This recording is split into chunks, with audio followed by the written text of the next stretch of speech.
Assalamualaikum dear students. My name is Minav. I study in class 3. My school's name is HGS.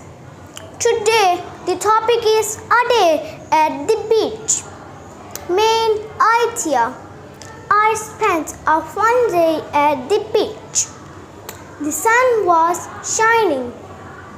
Activities. I built a sand castle.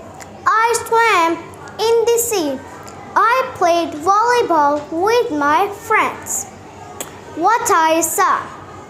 The water was blue and clear. Birds flew over the water. Many people were enjoying the sun. Why I like it? The waves were relaxing. The sand felt warm. I had a great time with my family. Thanks.